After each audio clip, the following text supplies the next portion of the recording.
saya Aimanina Falisha binti Amlan. Jadi pada hari ini saya akan menceritakan sedikit tentang penubuhan MARA ataupun latar belakang MARA. MARA bermula dengan penubuhan RIDA. RIDA ialah Lembaga Kemajuan Kampung dan Perusahaan atau Rural and Industrial Development Authority, yang merupakan organisasi yang ditubuhkan pada tahun 1951 dengan objektif umumnya untuk memberi keselesaan dan meninggikan taraf sosio-ekonomi masyarakat luar bandar dengan peringkat awalnya pembangunan prasarana dan pembangunan industri desa. Pada tahun 1965, Kongres Ekonomi Bumiputra yang pertama telah diadakan di Kuala Lumpur mendesak agar ekonomi orang Melayu diperkukuhkan. RIDA didapati tidak berkemampuan dan tidak berkesan. RIDA disusun semula dan ditukarkan nama kepada MARA.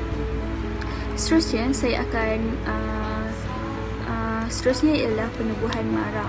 Majlis Amanah Rakyat, agensi di bawah Kementerian Pembangunan Usahawan dan Koperasi Malaysia, ditubuhkan pada 1 Mac 1966 di bawah Akta Parlimen sebagai sebuah badan berkanun hasil daripada resolusi Kongres Ekonomi Bumiputra pertama pada tahun sebelumnya.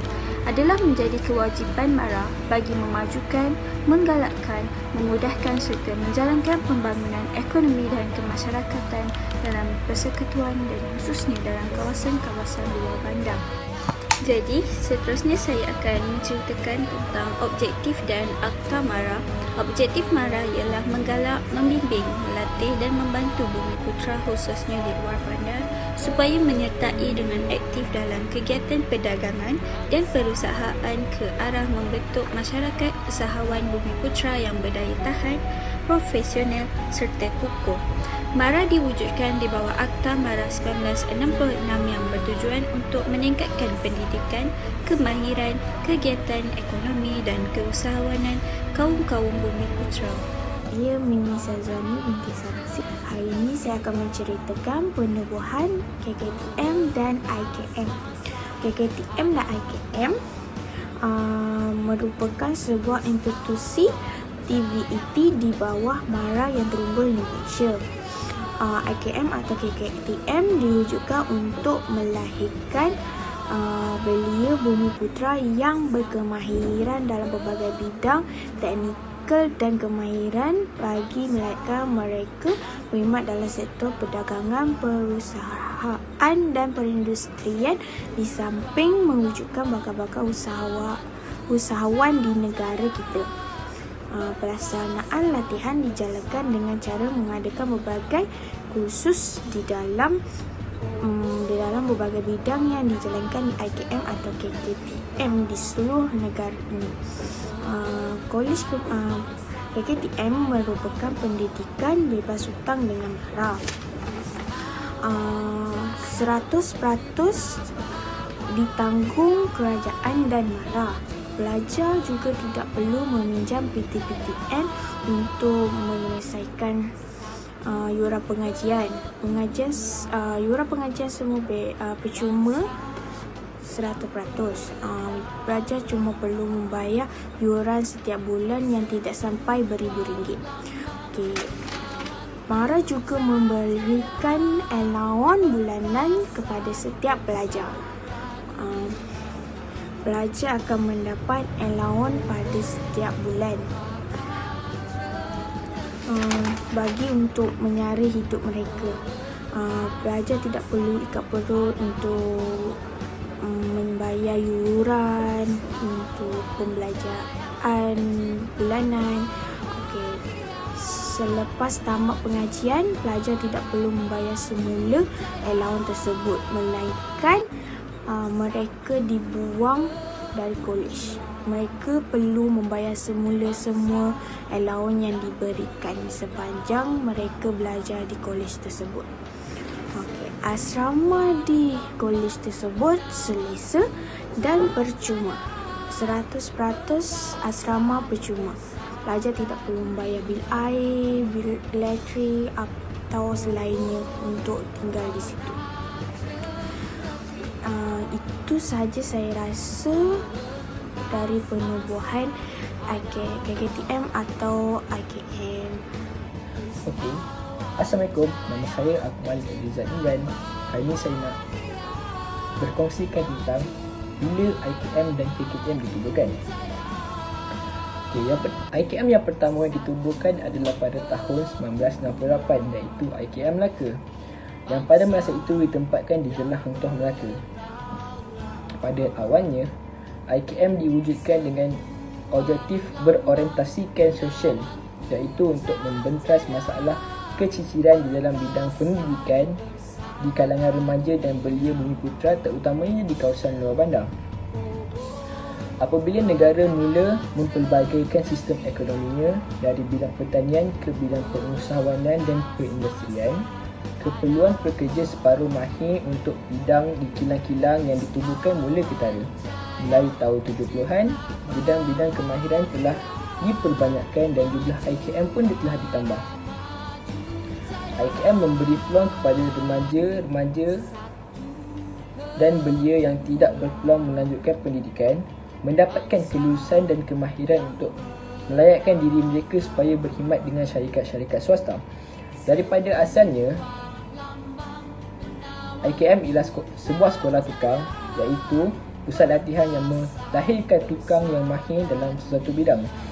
Kini, IKM telah berkembang mengikut peredaran zaman, selaras dengan perkembangan di dalam dunia pendidikan yang diterajui oleh perkembangan ekonomi berasaskan teknologi. Negara memerlukan lebih ramai pekerja berpengetahuan ataupun knowledge worker. Di samping itu, perkembangan teknologi juga menyebabkan syarikat-syarikat pembuatan dan perindustrian yang memberikan sumbangan besar terhadap mengadakan peluang-peluang pekerjaan, mengubah keperluan sumber manusia mereka daripada tukang pasang ataupun assemble worker kepada pekerja berkemahiran tinggi atau highly skilled workers. Sehubungan dengan itu, aliran kemahiran menjadi penting di dalam program pembangunan sumber manusia dan secara langsung selari dengan aliran akademik, dan ini membolehkan lepasan sekolah menengah yang hendak mereka ceburi. Hakikat, inilah yang menjadi asas utama dalam pembangunan IKM. Ini kemudian diikuti oleh program diploma dalam bidang teknologi kejuruteraan, automotif, bangunan, elektrik, elektronik dan mekanikal secara bersama dengan Universiti Teknologi Malaysia, iaitu UTM. Manakala program diploma dalam bidang teknologi pembuatan dan membuat acuan dilaksanakan dengan kerjasama GMI, iaitu German Malaysia Institute. Peningkatan terhadap kursus memerlukan tenaga pengajar dan pengusahaan yang mempunyai kelulusan dan kelayakan yang lebih tinggi, di samping kemudahan dan alatan latihan yang lebih canggih yang mencerminkan teknologi yang sebenar digunakan dalam pasaran dan sektor industri.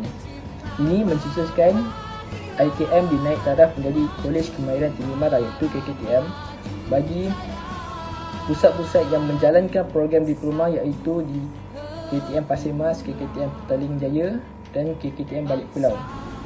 Hai, saya Nur Syafiqah binti Effendi. Melalui agensi MARA, berbagai program dan inisiatif yang diberikan untuk memupuk budaya keusahawanan, melatih dan melahirkan golongan usahawan yang berkualiti tinggi dan beretika. Hal ini komitmennya terhadap golongan usahawan. Pihak MARA telah menyediakan dana bantuan pinjaman keuangan kepada pengusaha kecil dan sederhana. Malah bantuan daripada aspek teknikal pula, iaitu khidmat nasihat, kemudahan infrastruktur, kemahiran, ilmu-ilmu yang berkaitan dan sebagainya. Berasaskan kepada itu, MARA hendaklah melaksanakan segala usaha, terutama dalam kerja pembangunan usahawan komersial dan industri yang merangkumi bidang pembuatan, pemasangan, pemprosesan, pembungkusan, peningkatan dan pemasaran produk. Sehubungan dengan itu pula, di antara peranan-peranan lain yang dipertanggungjawabkan kepada pihak MARA seperti yang tercatat dalam Seksyen 6 Undang-Undang, iaitu pertama, maju, menggalak dan menjalankan pembangunan ekonomi dan kemasyarakatan dalam persekutuan khususnya kawasan-kawasan luar bandar. Kedua, menjalankan segala usaha khususnya pembangunan usaha-usaha perdagangan dan perusahaan serta pemasaran barang-barang keluaran. Tiga, menjalankan pendidikan dan latihan. Empat, memajukan usaha-usaha di atas dengan bantuan modal, memberi pinjaman dan lain-lain.